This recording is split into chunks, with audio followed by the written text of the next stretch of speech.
नमस्कार, आप देख रहे हैं देश का number 1 news channel news 18 India. आपके साथ मैं हूं सबीना तामंग देशमुख। जंग में कई बार ऐसे मोड़ आते हैं जब लगता है कि दुश्मन को कोई हरा नहीं सकता। चीन भी ताइवान के साथ कुछ ऐसी ही परिस्थितियां पैदा करने की कोशिश में लगा हुआ है। चीन ने चुपके एक ऐसा हथियार डेवलप कर लिया जिसकी अमेरिका और रूस को भनक भी नहीं लगी। आखिर ये कौन सा हथियार है जो सबमरीन की तरह समंदर में छिप सकता है और ड्रोन की तरह आसमान से हमला कर सकता है? देखिए चीन से आ रही इस चौंकाने वाली खबर पर स्पेशल रिपोर्ट।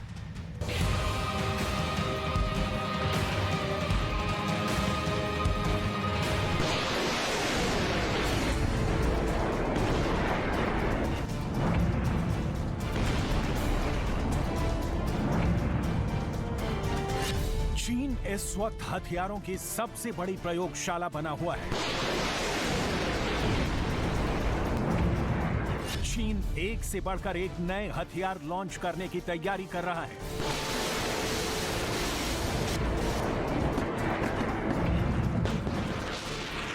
ताइवान को डराने के लिए अब चीन ने एक बहुत बड़ा दावा कर दिया है।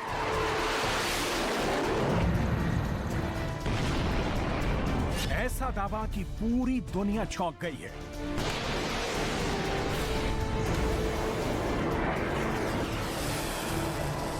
ये हेडलाइंस देखिए, जिसका मतलब है उड़ती पनडुब्बियां। चीन सबमरीन ड्रोन का परीक्षण कर रहा है जो उड़ भी सकता है और तैर भी सकता है। ये देखकर आप हैरान रह गए ना? दरअसल ये चीन की तरफ से पेश की गई ऐसी चुनौती है कि दुनिया के बड़े बड़े कर्नलों और जनरलों के माथे पर बल पड़ गए।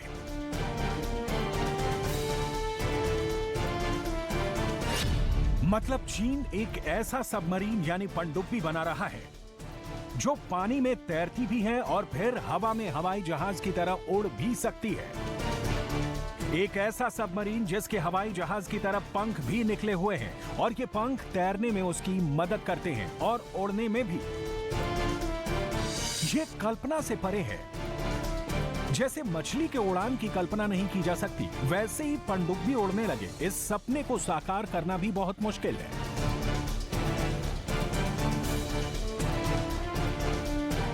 जेम्स बॉन्ड की फिल्मों में बोट कार की कल्पना की गई थी जो पानी में बहुत स्पीड से तैर सकती है और फिर पानी से निकलकर सड़कों पर भी दौड़ने लगती है।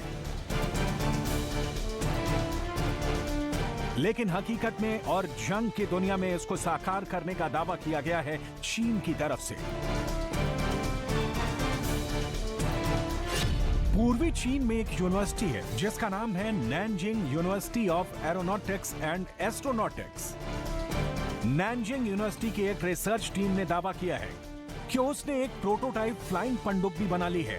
हालांकि चीन इसको सबमरीन ड्रोन कह रहा है, लेकिन दुनिया भर के अखबार इसको फ्लाइंग सबमरीन कह रहे हैं। यूनिवर्सिटी की रिसर्च टीम ने इसका परीक्षण किया है और ये पाया है कि ये पनडुब्बी उड़ने में सक्षम है। 8 अगस्त को साउथ चाइना मॉर्निंग पोस्ट ने यह दावा किया है। चीन हमेशा की तरह खतरनाक और विनाशक हथियार बनाने के निर्माण में लगा हुआ है। वायु वेपन के सबसे ज्यादा प्रयोग भी चीन में होने के दावे किए जाते हैं। लेकिन अब एक नई बात निकल के सामने आ रही है कि चीन उड़ने वाली पनडुब्बी बना रहा है जो बेहद ही खतरनाक है। लेकिन चीन ये कहकर दुनिया को मूर्ख बनाने की कोशिश कर रहा है कि वो इस पनडुब्बी का निर्माण सिविल यूज यानी नागरिकों की सुरक्षा के लिए करने जा रहा है। चीन का दावा है कि उसकी फ्लाइंग पनडुब्बी के 2 पंख हैं और ये आसमान में इन्हीं 2 पंखों से उड़ जाती है। जब ये फ्लाइंग सबमरीन समंदर के अंदर जाती है तो इसके दोनों पंख मुड़ जाते हैं। चीन का दावा यह है कि ये फ्लाइंग पनडुब्बी 120 किलोमीटर प्रति घंटा से उड़ने में सक्षम है, जबकि आमतौर पर कोई ड्रोन 60 से 90 किलोमीटर प्रति घंटा की स्पीड से ही उड़ सकता है। चीन के इसी Nanjing university of aeronautics and astronautics के एक प्रोफेसर एंग हैन सॉन्ग ने पीयर रिव्यू में प्रकाशित एक रिसर्च पेपर में इस ड्रोन के बारे में लिखा है कि ये दुनिया की ऐसी पहली सबमरीन होगी जो उड़ेगी भी और तैरेगी भी। इस सबमरीन में कोई भी इंसान नहीं होगा, बल्कि इसे रिमोट से संचालित किया जाएगा। इस सबमरीन में 2 मीटर के पंख लगे होंगे जिससे ये आसमान में उड़ान भर सकेगी। फ्लाइंग सबमरीन एक ऐसा ख्वाब रही है जिसको पूरा करने की कई देशों ने कोशिश की है। चीन से पहले रूस, ब्रिटेन और अमेरिका ऐसी कोशिशें कर चुके हैं।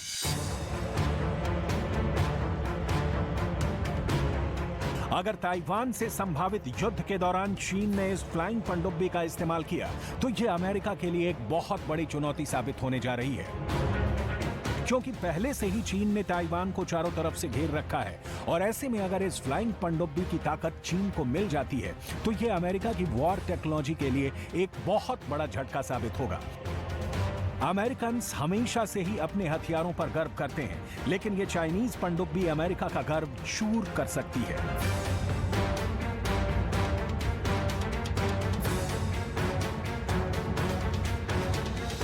लेकिन अमेरिका ने भी चीन की स्पेशल फ्लाइंग पनडुब्बी को काउंटर करने की पूरी रणनीति तैयार कर ली है। चीन के इस फ्लाइंग सबमरीन प्रोजेक्ट के खिलाफ अमेरिका का नया प्लान यह है कि वो ताइवान की सुरक्षा के लिए एक एयरक्राफ्ट और सबमरीन्स का पूरा बेड़ा चीन के मेनलैंड के पास भेजेगा। अमेरिकी नौसेना का यह बेड़ा जल्दी ही ताइवान स्ट्रेट से गुजरेगा, यानी चीन की मिलिट्री के बिल्कुल पास से ये अमेरिकी जंगी बेड़े गुजरने वाले हैं।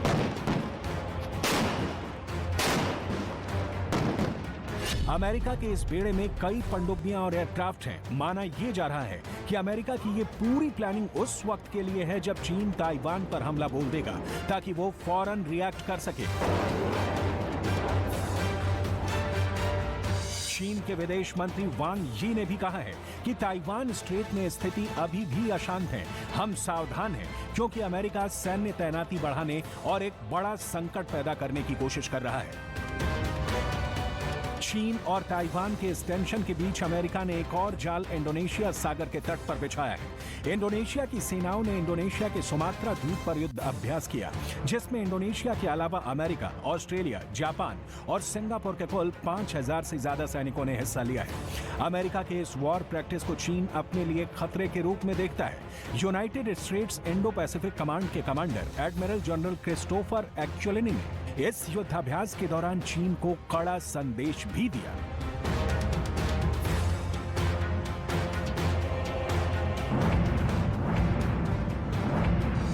Destabilizing actions by the PRC as it applied to the threatening activities and actions against Taiwan is exactly what we are trying to avoid. And I can tell you from my seat, I spend every waking minute doing everything to ensure we are preventing conflict in the region. America ने Taiwan के आसपास जाल तो बहुत अच्छा बिछाया है, लेकिन सवाल यह है कि क्या ये चीन की फ्लाइंग पनडुब्बी की ताकत का तोड़ है। दरअसल पनडुब्बी एक ऐसा हथियार है जो दुश्मन को चौंकाने की क्षमता रखता है। किसी भी ऐसे शहर को जीतने के लिए जो समंदर के तट पर है, पनडुब्बी एक रामबाण हथियार है। एकदम अछूत जो चुपके से समंदर के नीचे छुपकर बहुत जबरदस्त नुकसान पहुंचा सकती है। लेकिन जब कोई पनडुब्बी उड़ने लगे तो इसका मतलब बिल्कुल साफ है कि वो किसी लड़ाकू विमान की तरह काम कर सकती है, जो छुपकर पहले समुद्र के रास्ते किसी शहर तक पहुंचे और फिर उड़कर उस शहर पर कॉम्बैक्ट बॉम्बिंग कर दे। अगर चीन ने अपने दावे के मुताबिक इस पनडुब्बी का निर्माण कर लिया तो ये पूरी दुनिया के लिए एक बहुत बड़े खतरे की घंटी होगी। चीन अपने खास दुश्मनों के खिलाफ इस खतरनाक हथियार का प्रयोग कर सकता है, लेकिन अभी इस फ्लाइंग पनडुब्बी के टेस्ट में कई दिक्कतें भी आ रही हैं, जिसके बारे में चीन की Nanjing university of aeronautics and astronautics ने भी दावा किया है। चीन के शोधकर्ताओं की टीम का कहना है कि इस तरह की पनडुब्बियों में सबसे बड़ी चुनौती टेक ऑफ के दौरान आती है, क्योंकि सतह की लहरों पर फ्लाइंग पनडुब्बी को ले जाना और फिर उसे पानी के अंदर ले जाकर पानी के बाहर निकालना कभी भी इतना आसान नहीं है। आमतौर पर पनडुब्बी के नीचे एक एयर बैग लगाया जाता है, जिसकी वजह से पनडुब्बी का बैलेंस समंदर में बनाया जाता है। लेकिन किसी एयरक्राफ्ट में इस एयर बैग को लगाया नहीं जा सकता। मुश्किलें हैं, लेकिन चीन तो ताइवान को डराने के लिए यह दावा कर रहा है कि वो एक नहीं कई उड़ने वाली पनडुब्बियों का विकास कर रहा है, जिन्हें चीन ट्रांसमीडिया वेसल भी कहा जा रहा है। पनडुब्बी वैसे भी एक बेहद खतरनाक हथियार है, जिसका सबसे जबरदस्त इस्तेमाल सबसे पहले जर्मनी ने पहले और दूसरे विश्व युद्ध में किया था। जर्मनी के बेहद शातिर दिमाग तानाशाह एडोल्फ हिटलर ने पनडुब्बी का इस्तेमाल कई युद्धों में किया था। हिटलर ने अपनी इन पनडुब्बियों को यू बोट्स कहा था, जो दुश्मन पर ऐसा वार करती थीं कि दुश्मन चौंक जाता था। लेकिन आखिर में हिटलर की बहुत जबरदस्त हार हुई और जर्मनी को अपनी 154 यू बोट्स को सरेंडर करना पड़ा, जिन्होंने पूरी दुनिया के समंदरों में आतंक मचा रखा था। चीन कोई ऐसा पहला देश नहीं है जो फ्लाइंग पनडुब्बी बनाने पर काम कर रहा है।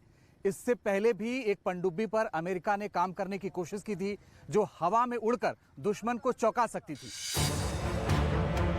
अमेरिका की नौसेना ने समरसेबल एयरक्राफ्ट कॉन्सेप्ट की पूरी स्टडी की, जिसे साल 2010 में प्रकाशित किया गया था। अमेरिका का प्लान यह था कि वो सबमरीन में ही जेट इंजन लगाएगा और ये जेट इंजन भी वाटरप्रूफ होगा, ताकि समंदर के खारे पानी का उस पर कोई असर भी नहीं पड़ सके। इसके लिए अमेरिका के शोधकर्ताओं ने कई डिजाइन भी बनाए। अमेरिका ने इन पनडुब्बियों में 2 टर्बोफैन इंजन लगाकर भी इनको उड़ाने की कोशिश की थी, लेकिन सफलता नहीं मिलने पर बाद में अमेरिका ने इस प्रोजेक्ट को रोक दिया। रूस और ब्रिटेन के शोधकर्ताओं ने भी इस तरह की पनडुब्बी बनाने का प्लान जरूर किया, लेकिन वो कभी इस प्लान को हकीकत में जमीन पर नहीं उतार सके। सबसे बड़ी बात यह है कि क्या फ्लाइंग सबमरीन की जरूरत है? दरअसल दुनिया के तमाम देशों ने ऐसे युद्धपोत विकसित किए हैं, जिन पर 5वीं जनरेशन के लड़ाकू विमानों के उड़ान भरने के लिए रनवे होता है। इस रनवे से उड़ान भरने वाले लड़ाकू विमान न सिर्फ दुश्मन के इलाके पर जाकर हमला कर सकते हैं और हमला करके सुरक्षित वापस भी आ सकते हैं। फिर फ्लाइंग सबमरीन की जरूरत क्यों है? लेकिन इस फ्लाइंग सबमरीन में बेजोड़ बात यह है कि ये बड़े से बड़े युद्धपोत को खत्म कर सकती है। ये फ्लाइंग सबमरीन पानी पर उतरने वाले विमान वाहक युद्धपोत को निशाना बना सकती है और समुद्र में डुबो भी सकती है। दरअसल किसी भी हथियार की सबसे बड़ी खासियत यह होती है कि वो दुश्मन को चौंका सकता है और एक नए हथियार के रूप में फ्लाइंग पनडुब्बी न सिर्फ दुश्मन को चौंका सकती है, बल्कि गहरी चोट भी दे सकती है। यही वजह है कि चीन बहुत शिद्दत से इस फ्लाइंग पनडुब्बी को बनाने में लगा हुआ है। शी जिनपिंग चीन में अपनी सत्ता और दुनिया में अपनी धाक जमाने के लिए इस तरह के नए नए प्रोजेक्ट शुरू करवाते हैं, लेकिन कोई भी नया हथियार कभी किसी तानाशाह को अजेय नहीं बना सकता है।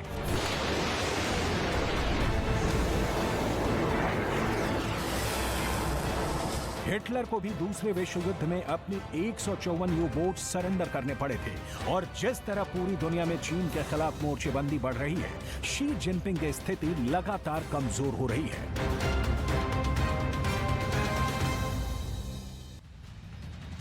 इस वक्त चीन ने ताइवान को पूरी तरह घेर लिया है। चीन के जंगी जहाज, सबमरीन्स, मिसाइलें, सबके टारगेट पर सिर्फ ताइवान है। कहा जा रहा है कि शी जिनपिंग के बस पीपुल्स लिबरेशन आर्मी को अटैक का ऑर्डर देने का देर है। ताइवान चीन जंग शुरू हो जाएगी, लेकिन ये जंग क्या इतनी आसान है? क्या इस हालात में जब अमेरिका का 7वां बेड़ा चीन को टक्कर लगा रहा है, चीन ताइवान पर हमला करेगा? टकटकी लगाए पूरी दुनिया चीन को देख रही है कि क्या होगा शी जिनपिंग का अगला कदम और क्या चीन के हमले से ये बच पाएगा ताइवान? ये रिसर्च वाली रिपोर्ट देखिए, समझने में आपको मदद मिलेगी।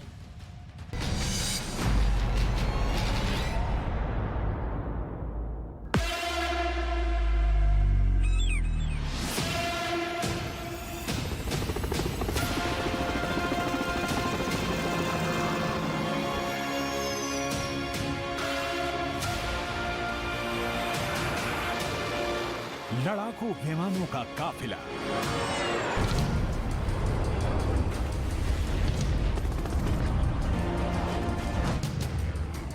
मिसाइलों की बरसात,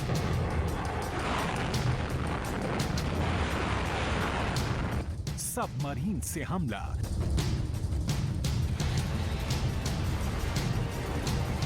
साइबर अटैक,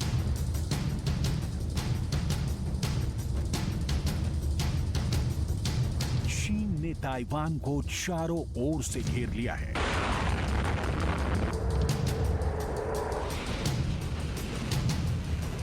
मिलिट्री ड्रिल के नाम पर ड्रैगन ने ताइवान को जैसे बंधक बना लिया है।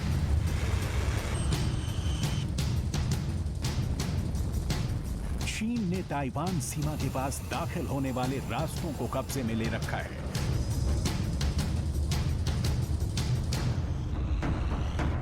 चीन ने ताइवान के बड़े बंदरगाहों के आसपास अपना जमावड़ा बना लिया है।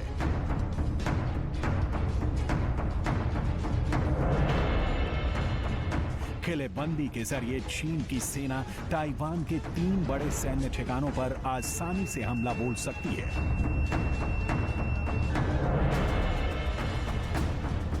दक्षिणी ताइवान की सीमा पर चीनी सेना का डेरा है। इससे चीन अगर सैन्य कार्रवाई करता है तो ताइवान की सेना या वहां के लोगों को क्षेत्र से भागने तक का मौका नहीं मिलेगा।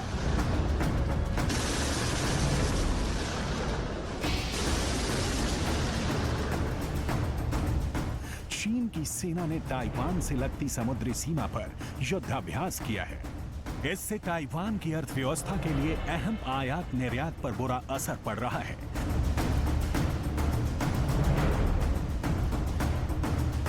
ताइवान के रक्षा मंत्रालय ने जानकारी साझा की है। हमारे क्षेत्र में 21 चीनी सैन्य विमानों और 6 चीनी नौसैनिक जहाज मंडरा रहे हैं। देश पर चीन का खतरा अभी कम नहीं हुआ है।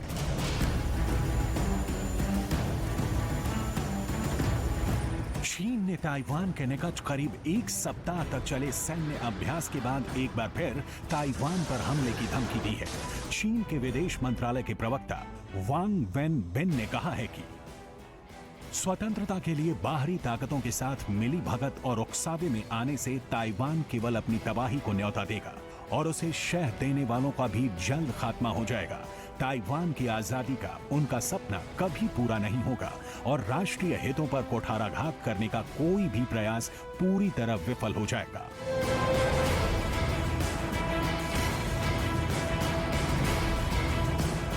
शी जिनपिंग का ये डबल गेम है, जो बाइडेन के साथ फोन पर शांति के वादे और दूसरी ओर ताइवान स्ट्रेट में अपने जंगी जहाजों से जबरदस्त गोलीबारी का प्रदर्शन। पूरी दुनिया ड्रैगन के इस खेल को देख रही है। पुतिन की तरह शी जिनपिंग ने ताइवान पर हमले की जो प्लानिंग तैयार की है वो अब एक्सपोज हो चुका है। लेकिन सवाल यह है कि जब अमेरिका की स्पीकर नैन्सी पेलोसी ने चीन के मना करने के बावजूद ताइवान की यात्रा की तो चीन ने उनका प्लान क्यों नहीं रोका? चीन की नैन्सी पेलोसी का हवा में विमान उड़ाने की धमकी टाइम टाइम फिस क्यों हो गई?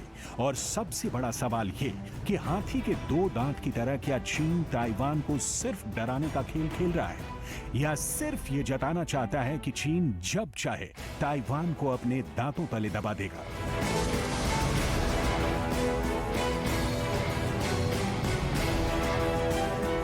इन सवालों का जवाब तलाशने के लिए हमने दुनिया के कई एक्सपर्ट की राय जानने की कोशिश की। इंटरनेट पर साझा हमने ताइवान और चीन के बीच के रिश्ते की कहानी को समझने के लिए पूरी रिसर्च की और जो परिणाम सामने आया वो चौंकाने वाला निकला।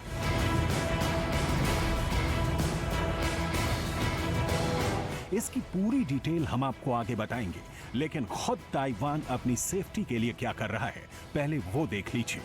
ताइवान कह रहा है कि चीन का युद्धाभ्यास कोई सामान्य घटना नहीं बल्कि भविष्य में होने वाली जंग का रिहर्सल है, लिहाजा ताइवान भी युद्धाभ्यास कर रहा है।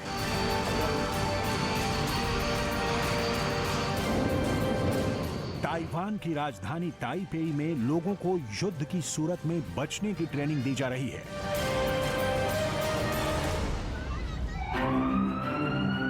शहर में सायरन का शोर रह रहकर सुनाई दे रहा है।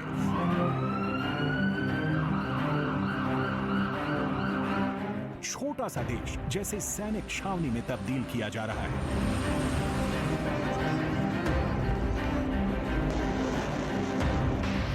चीन को हर मुमकिन जवाब देने के लिए ताइवान के 300 जंगी जहाज के बेड़े को हाई अलर्ट मोड पर रखा गया है।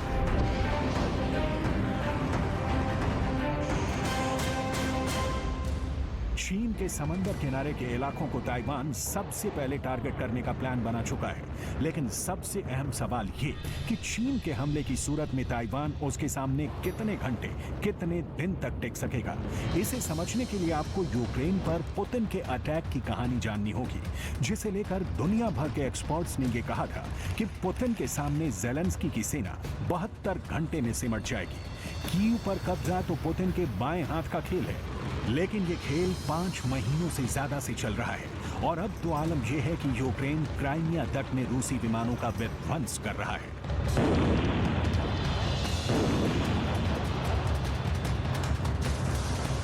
लिहाजा जरूरी हो जाता है कि छोटे से देश ताइवान पर विशाल ड्रैगन का दांत गड़ेगा तो वो कब तक टिकेगा, ये समझना।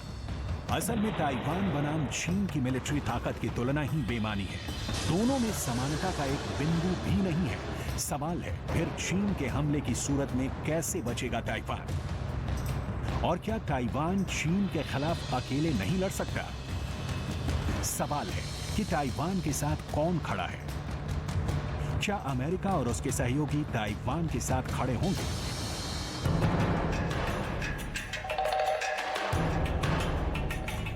इस वक्त ताइवान को लेकर चीन की आक्रामक नीतियों की जो देश आलोचना कर रहे हैं, उनमें अमेरिका, जापान और ऑस्ट्रेलिया जैसे देश हैं। लेकिन ये देश क्या ताइवान पर हमले के वक्त चीन से दो हाथ करेंगे? इस सवाल का जवाब फिलहाल किसी के पास नहीं है। रही बात अमेरिका की, तो अपना दबदबा बनाए रखने के लिए चीन के सामने मैदान में उसे उतरना ही होगा।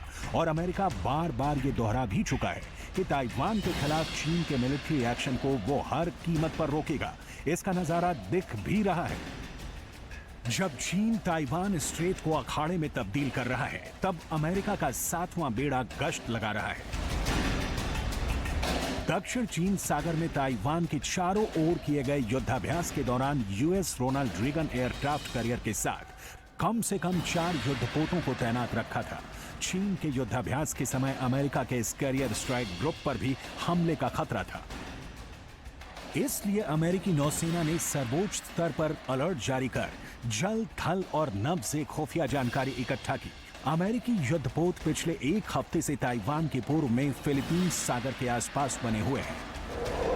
कहा यह जा रहा है कि चीन के इस महासैन्य अभ्यास ने अमेरिका को बैठे बैठाए फायदा पहुंचा दिया। इस अभ्यास से अमेरिका और उसके सहयोगियों ने कई महत्वपूर्ण खुफिया जानकारी इकट्ठा की है। इस अभ्यास में अमेरिका को उन मिसाइलों की जांच करने का मौका दिया है जिनका इस्तेमाल चीन की सेना भविष्य में किसी भी देश पर आक्रमण के दौरान करने वाली है। अमेरिका के 2 सैन्य अधिकारियों ने स्वीकार किया है कि उन्होंने ताइवान के नजदीक चीन के युद्धाभ्यास का डेटा इकट्ठा किया है। उन्होंने बताया कि इस तरह के युद्धाभ्यास दुश्मन की गहन खुफिया जानकारी जुटाने में पहले और सबसे बड़ा सवाल नंबर 1, चीन की वो कौन सी नीति है जो ताइवान पर उसे हमले के लिए मजबूर कर रही है? जवाब है वन चाइना पॉलिसी। सवाल नंबर 2, शी जिनपिंग की वो कौन सी थ्योरी है जिसका खामियाजा चीन को भुगतना पड़ रहा है? जवाब है 2 वर्ल्ड थियरी। सवाल नंबर 3, चीन को ताइवान पर हमले से क्या मिलेगा? जवाब है वो पैसा जो ताइवान पूरी दुनिया को चिप बेचकर कमाता है। सवाल नंबर 4, शी जिनपिंग ताइवान पर हमले के लिए इस कदर बेचैन क्यों है? जवाब है शी जिनपिंग की घरेलू मोर्चे पर नाकामी। सवाल नंबर 5, चीन इस वक्त क्या इस हालत में है कि वो ताइवान पर हमला कर पूरी दुनिया की आलोचना झेल सके? जवाब है नहीं। सवाल नंबर 6, शी जिनपिंग को ताइवान पर हमले से व्यक्तिगत रूप से क्या हासिल होगा? जवाब है चीन में सुपर पावरफुल नेता का तमगा। सवाल नंबर 7, चीन ताइवान पर अमेरिका से भी टकराने के लिए क्यों तैयार है? जवाब है दुनिया पर दादागिरी की शी जिनपिंग की हसरत। सवाल नंबर 8, ताइवान को लेकर क्या शी जिनपिंग ने पीपल्स लिबरेशन आर्मी को हमले का ऑर्डर दे दिया है? जवाब है नहीं। सवाल नंबर 9, क्या चीन अभी सिर्फ डरा रहा है, ताइवान पर हमला नहीं करने वाला है? जवाब है दुनिया भर के एक्सपर्ट्स की राय अलग अलग है। सवाल नंबर 10, क्या शी जिनपिंग चीन की जनता का ध्यान भटकाने के लिए ताइवान अटैक की प्लानिंग कर रहे हैं? जवाब है हाँ।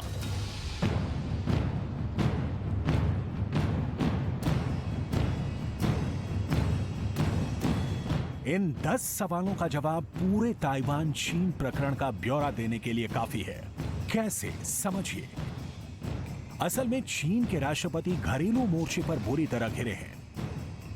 नंबर 1, बुरे फंसे हैं शी जिनपिंग।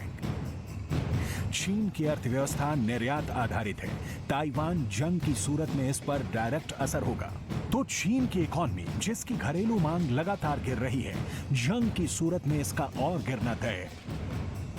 नंबर 2, बुरे फंसे हैं शी जिनपिंग। चीन ताइवान पर अटैक करता है तो इसके बदले में ताइवान के निशाने पर होंगे चीन के बड़े बंदरगाह शंघाई, शेनझेन, निंगबो, गुआंगझू। चीन का दुनिया के व्यापार में बड़ी हिस्सेदारी इन्हीं बड़े बंदरगाहों के कारण है और ताइवान जंग की हालत में इन बंदरगाहों को कतई बख्शने वाला नहीं है। जाहिर है चीन को बड़ा झटका लग सकता है और शी जिनपिंग के लिए गिरती अर्थव्यवस्था के बीच इसे संभालना बड़ी मुश्किल होगी। नंबर 3, बुरे फंसे हैं शी जिनपिंग। शी जिनपिंग के सामने चुनौती है कि इसी साल चीन की कम्युनिस्ट पार्टी की बैठक होनी है और शी जिनपिंग तीसरी बार राष्ट्रपति बनने की चाहत रखते हैं। ऐसे में कुछ बड़ा नहीं किया तो किस मुंह से पार्टी बैठक में तीसरी बार चुने जाने की दावेदारी करेंगे। नंबर 4, बुरे फंसे हैं शी जिनपिंग। शी जिनपिंग के सामने घरेलू फ्रंट पर जितनी बड़ी समस्या है उतनी ही बाहरी मोर्चे पर भी है। चीन और ताइवान के बीच में 128 किलोमीटर चौड़ा ताइवान स्ट्रेट है। यह दुनिया के व्यापार के लिए सबसे व्यस्त क्षेत्रों में से एक है। जाहिर है अर्थव्यवस्था जब हिलती है तो सब कुछ डमाडोल होने लगता है और ताइवान पर हमले की सूरत में इसका हिलना तय है, जिसकी जिम्मेदारी सिर्फ और सिर्फ शी जिनपिंग की होगी। दूसरी ओर बहुत बड़ा सच है कि इतनी दूरी तय करते करते चीन एक महाशक्ति बनने के दरवाजे पर पहुंच चुका है और शी जिनपिंग ताइवान हमले के बहाने इसे साबित करना चाहते हैं और इसके लिए दुनिया के टेक पावर हाउस ताइवान की बलि चढ़ा देने से भी शी को गुरेज नहीं है।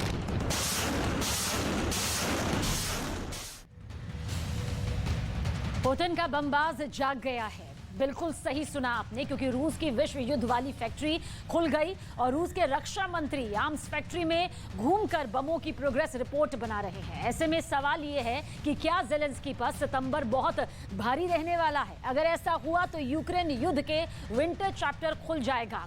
युद्ध जैसे जैसे सर्दियों की ओर बढ़ेगा यूक्रेन की मुश्किलें बढ़ जाएंगी। पुतिन का बमबाज प्लान आखिर कितना खतरनाक है, जवाब आपको इस स्पेशल रिपोर्ट के जरिए मिलेगा।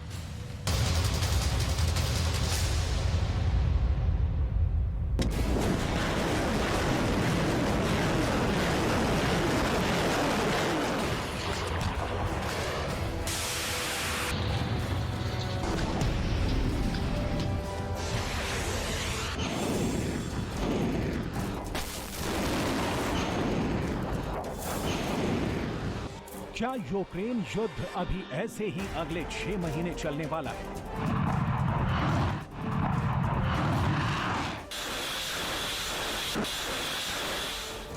क्या रूस इंच इंच यूक्रेन को बारूद से जलाने का बड़ा प्लान बना रहा है?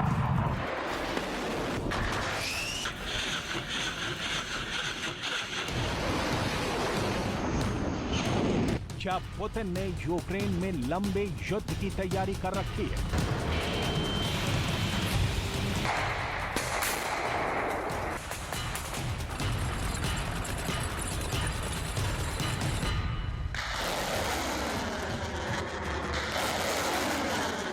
क्या जैसे जैसे यूक्रेन का पारा नीचे आएगा विस्फोट का गुबार और ऊंचा होता जाएगा?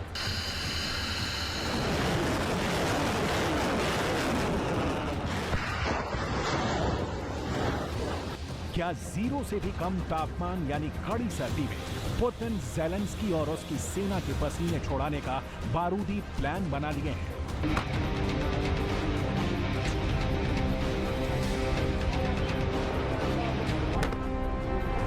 दुनिया के सामने ये सवाल तब और बड़ा और खतरनाक बन जाता है जब रूस से ये तस्वीरें सामने आती हैं।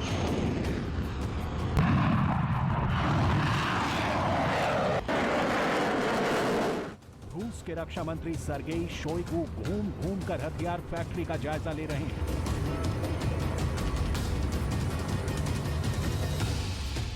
हथियार बनाने वालों से मिल रहे हैं, आर्म फैक्ट्री के अधिकारियों से मीटिंग कर प्रोग्रेस रिपोर्ट तैयार कर रहे हैं और फिर वापस आकर प्रेसिडेंट पुतिन को रिव्यू रिपोर्ट दे रहे हैं।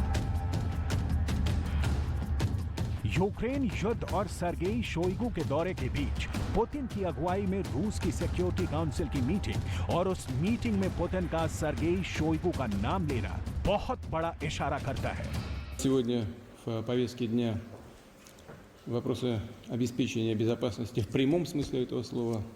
На военном направлении докладчик министра обороны Российской Федерации Сергей Кожугетович Шойгу. आखिर इन तस्वीरों का मतलब क्या है? क्योंकि ये तस्वीरें ज़ेलेंस्की के लिए एक बड़ा झटका है।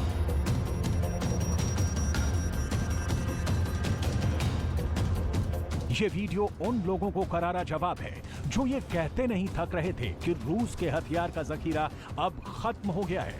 पुतिन की सेना के पास अब लड़ने को हथियार कम पड़ गए हैं। उनके लिए ये तस्वीर सीधा जवाब है। रूस में हथियारों की फैक्ट्री में काम तेजी से चल रहा है। दिन रात हथियार बन रहे हैं, ठीक वैसे ही जैसे दूसरे विश्व युद्ध के दौरान रूस की हथियार फैक्ट्री 24 घंटे चलती रहती थी। क्या पुतिन की अगुवाई में रूस के हथियार फैक्ट्रियों में वही काम हो रहा है जैसा 80 साल पहले जोसेफ स्टालिन के दौर में हुआ था? आज पुतिन यूक्रेन के साथ युद्ध लड़ रहे हैं, तब स्टालिन विश्व युद्ध लड़ रहे थे। इस वक्त रूस के रक्षा मंत्री आर्म्स फैक्ट्रियों का दौरा कर रहे हैं, तब स्टालिन के संदेश को फैक्ट्री वर्कर्स को पढ़कर सुनाया जाता था।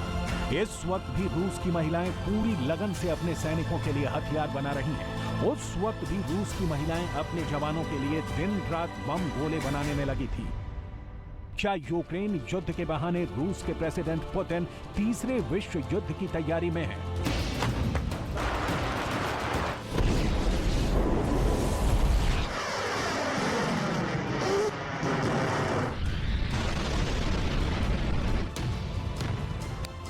क्या पुतिन दिन, महीने, नहीं साल वाले युद्ध को लड़ने के मूड में है?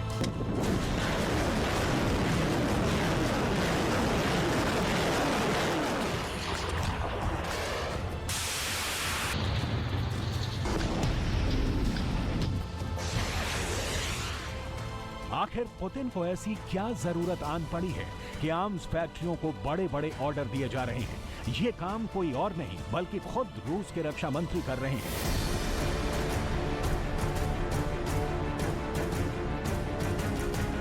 इसे गहराई से समझने की जरूरत है। इसके लिए आपको पहले रूस के रक्षा मंत्री सर्गेई शोइगु का वो दौरा देखना होगा जिसने यूक्रेन युद्ध के लंबा चलने की आशंका को और बढ़ा दिया है। दावा किया गया है कि शोइगु सबसे पहले तुला में एक मल्टीपल रॉकेट लॉन्चर फैक्ट्री पहुंचे। ये रूस की सेना को रॉकेट लॉन्चर मुहैया कराने वाली फैक्ट्री है। इससे पहले वो रूस के स्वर्दलोबस्क इलाके में एक आर्म फैक्ट्री में पहुंचे थे। वहां पहुंचकर उन्होंने हथियारों के मॉडर्न मॉडल का जायजा लिया। इससे पहले सर्गेई शोइगु का यूक्रेन दौरा भी काफी अहम बनकर सामने आया था, जब उन्होंने हाइमर्स को टारगेट बनाने वाला पुतिन का ऑर्डर रूस की फौज तक पहुंचाया था।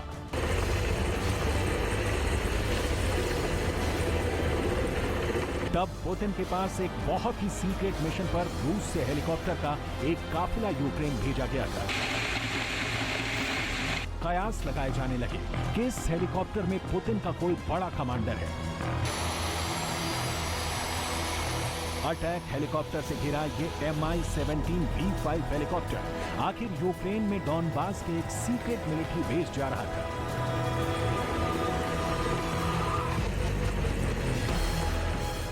ये हेलीकॉप्टर कहां उतरे? रूस की फोर्सेस ने इसका पता नहीं लगने दिया क्योंकि ये दौरा बहुत ही हाई प्रोफाइल था।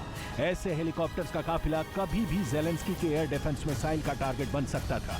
फिर पुतिन के रक्षा मंत्री सर्गेई शोइगु यूक्रेन की जमीन पर उतरे और इस मीटिंग में रूस के सभी टॉप कमांडर्स को बताया गया कि यूक्रेन के सभी लंबी दूरी वाले हथियारों को चुन चुन कर खत्म कर दिया जाए क्योंकि ये राष्ट्रपति व्लादिमीर पुतिन का ऑर्डर है।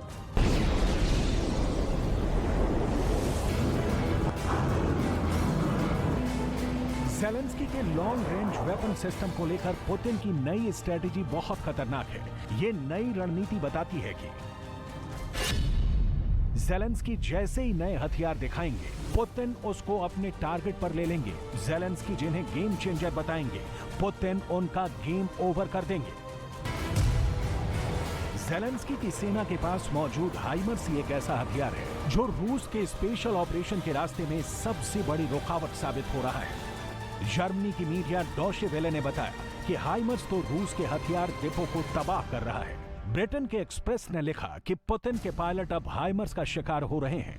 डेली मेल की खबर में तो यह दावा किया गया कि रूस की सेना के 12 अफसर हाइमर्स के हमले में मारे गए। यही वजह है कि पुतिन की सेना को यूक्रेन के हाइमर्स को बर्बाद करने का ऑर्डर दे दिया।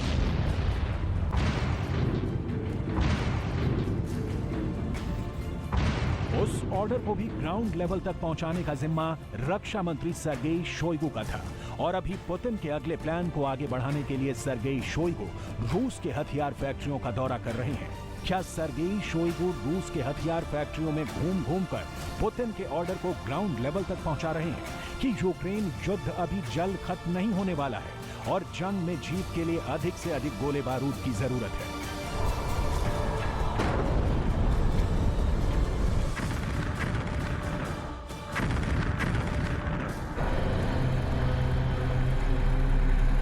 अगर आशंका सच साबित हुई तो यूक्रेन युद्ध सर्दी के मौसम में चलता रहेगा, जब बॉर्डर पर बर्फ ही बर्फ पसरा होगा, खून जमा देने वाली सर्दी होगी, सीमा पर पारा माइनस में गोते लगाएगा, इतनी ठंडी होगी जब शरीर के अंग भी बर्फ बन जाएंगे।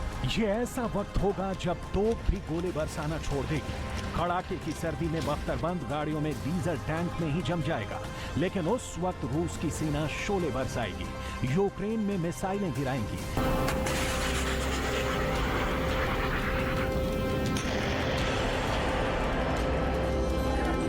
सवाल है, ऐसे वक्त में ज़ेलेंस्की की सेना कैसे अपनी खैर बनाएगी?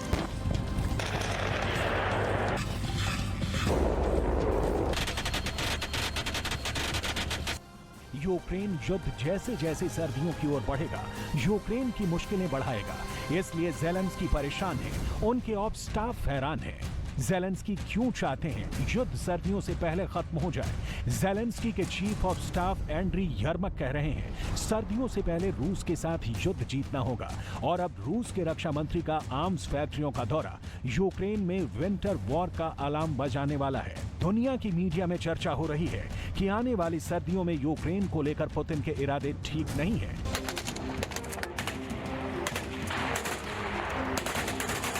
खून जमा देने वाली सर्दी में पुतिन यूक्रेन में ऐसी जंग की शुरुआत करेंगे जिससे यूक्रेन में हाहाकार मच जाएगा।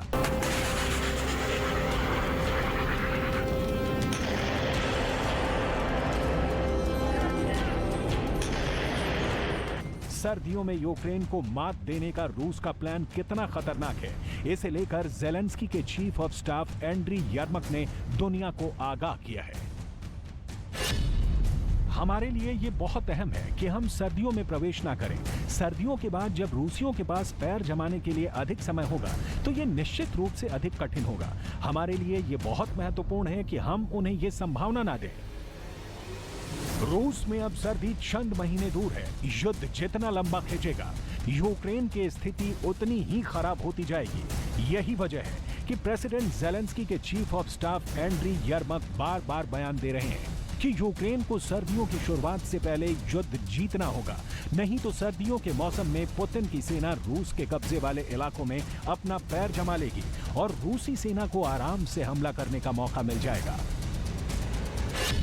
रूस यूक्रेन सीमा का तापमान अगस्त में 12 डिग्री सेल्सियस, सितंबर में 7 डिग्री सेल्सियस, अक्टूबर में 2 डिग्री, नवंबर में -4 डिग्री, दिसंबर में -8 डिग्री, जनवरी में -10 डिग्री, फरवरी में -10 डिग्री, तो मार्च में -5 डिग्री सेल्सियस तक ठंडा रहेगा।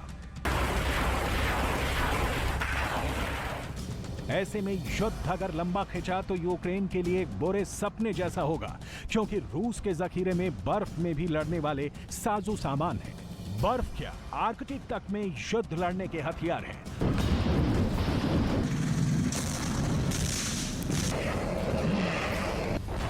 पुतिन जानते हैं कि अगर वो यूक्रेन के युद्ध को सर्दियों तक खींच ले गए तो यूरोप क्या अमेरिका को भी घुटनों पर आना पड़ेगा।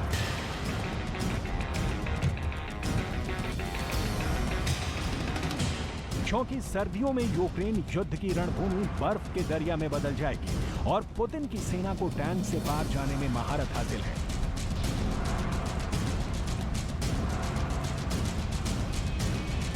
बर्फीले इलाके में कब्जे के लिए पुतिन के पास स्पेशल जहाज भी है, पुतिन के पास बर्फ में लड़ने के लिए स्पेशल फोर्स भी है, पुतिन के पास बर्फ में सैन्य अड्डे भी हैं। और पुतिन के पास उन अड्डों को यूक्रेन, अमेरिका और नेटो से महफूज रखने के लिए दुनिया का सबसे खतरनाक टैंक भी है, जिसे दुनिया T-14 आर्माटा के नाम से जानती है।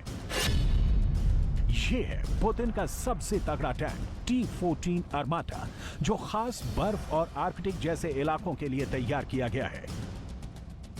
T-14 को रूस की सेना में गेम चेंजर कहा जाता है, लेकिन T-14 को पुतिन ने यूक्रेन में नहीं उतारा है। इसे खास आर्कटिक रीजन के लिए बनाया गया है, जो पूरे साल बर्फ से घिरा रहता है। 2015 में विक्ट्री परेड में दुनिया के सामने सबसे पहले आया टैंक इतना खास है कि इसकी खूबियां अब भी नेटो के लिए बहुत बड़ा सीक्रेट कही जा रही हैं।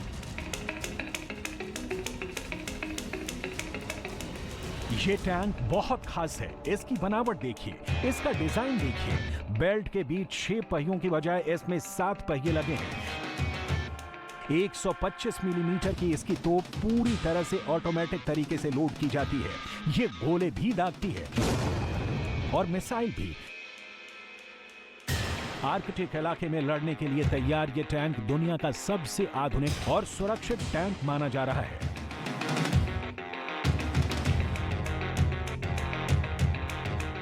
इसमें 3 क्रू ड्राइवर, गनर और कमांडर टैंक के अगले हिस्से में बैठते हैं, जबकि टरेट यानी टैंक के बीच वाला इलाका जिसमें तोप लगी होती है, वो पूरी तरह रोबोटिक सिस्टम पर चलता है।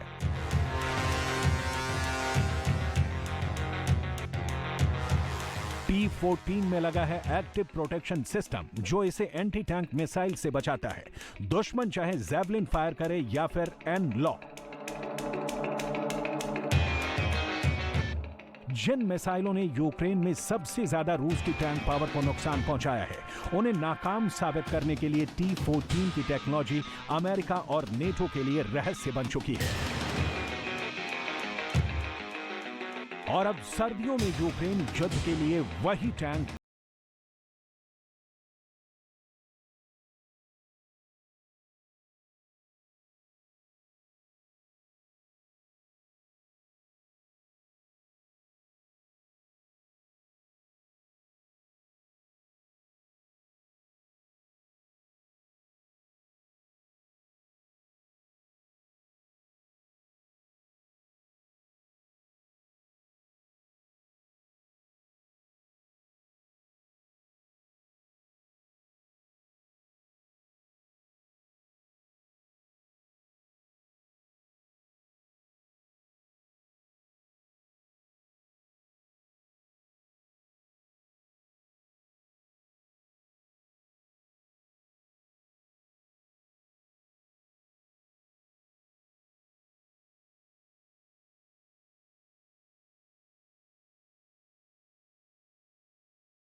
को चुनौती देते रहते हैं।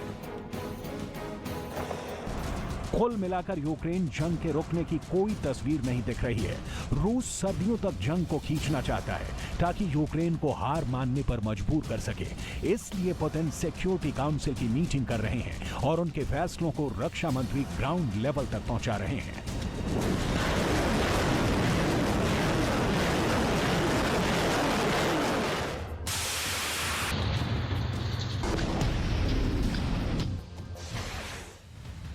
ताइवान पर युद्ध का खतरा हर दिन बढ़ता जा रहा है। चीन के फाइटर जेट्स लगातार ड्रिल कर रहे हैं। इस बीच अमेरिका ताइवान के साथ खड़ा दिखाई दे रहा है, लेकिन अमेरिका ताइवान का साथ देने के पीछे उसकी एक बड़ी मंशा है। वो ताइवान के कंधे पर बंदूक रखकर चीन पर निशाना लगाना चाह रहा है, ठीक वैसे जैसे रूस के खिलाफ यूक्रेन का साथ दिया था।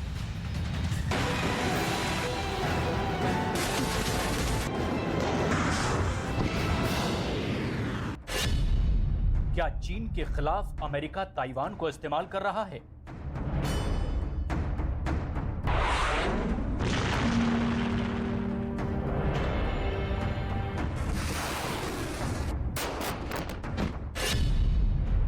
अमेरिका ताइवान को अपना मोहरा बना रहा है?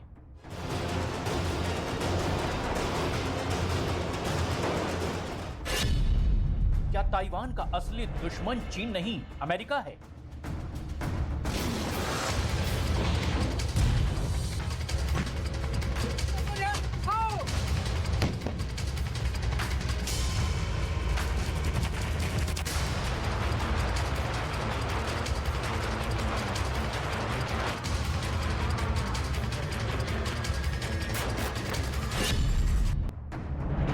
इस वक्त ताइवान पर युद्ध का बड़ा खतरा मंडरा रहा है।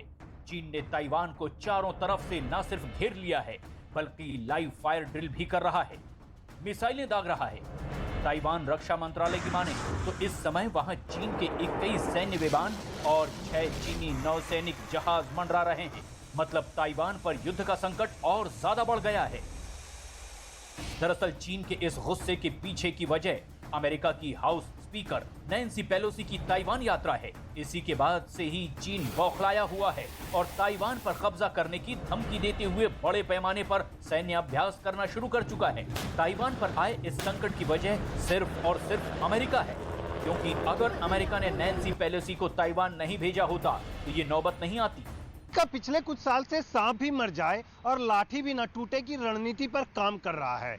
इसी रणनीति के तहत वह अपने दुश्मनों को कमजोर कर रहा है। उसने सबसे पहले अपने सबसे पुराने और सबसे बड़े दुश्मन रूस को कमजोर करने की कोशिश की। इसके लिए उसने यूक्रेन को नाटो का सपना दिखाया और उसे युद्ध में झोंक दिया। अब इसी के तहत वह चीन को घेरने की कोशिश कर रहा है और इस बार उसका मोहरा बना है ताइवान।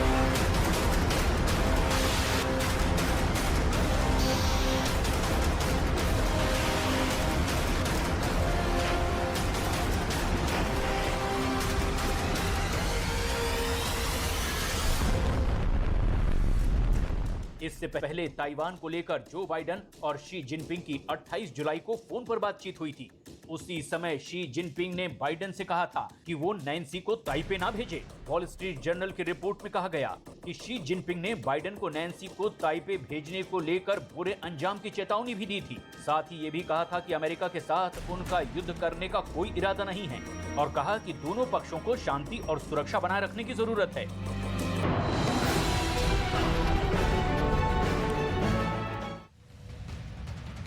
गुस्साए चीन ने अपनी नौसेना में पिछले महीने शामिल की गई सबसे नई पनडुब्बी को भी ताइवान के पास तैनात कर दिया। माना जा रहा है कि इस बार चीन आर या पार के मूड में है, इसलिए उसने समंदर में अपनी पनडुब्बी तैनात कर दी।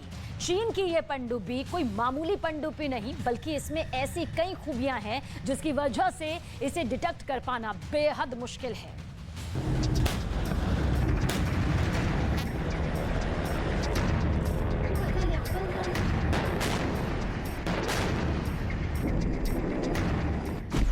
ताइवान के खिलाफ ड्रैगन का नया दांव।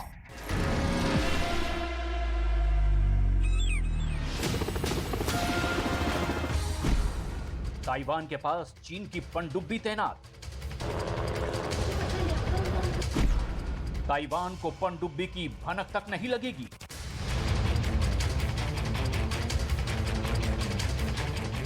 चीन ने ताइवान पर नजर रखने के लिए ऐसी पनडुब्बी समंदर में उतारी है जिसके बारे में ताइवान पता ही नहीं लगा पाएगा। चीन की इस नई पनडुब्बी का अब तक दुनिया को नाम तक नहीं पता। उसके खतरनाक फीचर की जानकारी तो दूर की बात, मतलब ताइवान को यही नहीं पता कि उसका दुश्मन उस पर कब और कैसे हमला करेगा, क्योंकि जो ड्रैगन अब तक उस पर मिसाइलें बरसा रहा था उसने एक नया दांव चल दिया है और ताइवान के पास वो पनडुब्बी तैनात कर दी है जिसे पिछले महीने ही नौसेना में शामिल किया गया था। अब आर पार के मूड में है चीन। माना जा रहा है कि चीन अब आर पार के मूड में दिखाई देने लगा है। वैसे चीन ने एक दिन पहले ही कह दिया था कि ताइवान तबाही को न्योता दे रहा है और उसकी आजादी का सपना कभी पूरा नहीं होगा, क्योंकि चीन ऐसा कभी होने नहीं देगा। ताइवान पर मिसाइलें बरसाकर उसकी हवाई सीमा में घुसकर और उसका साथ देने वाले अमेरिका और जापान को धमकाकर चीन ने जंग का मैदान खोल दिया है। उसने ताइवान के 6 तरफ अपनी उन सभी मिसाइलों को दागा जिसे उसने दुनिया से छिपा कर रखा था।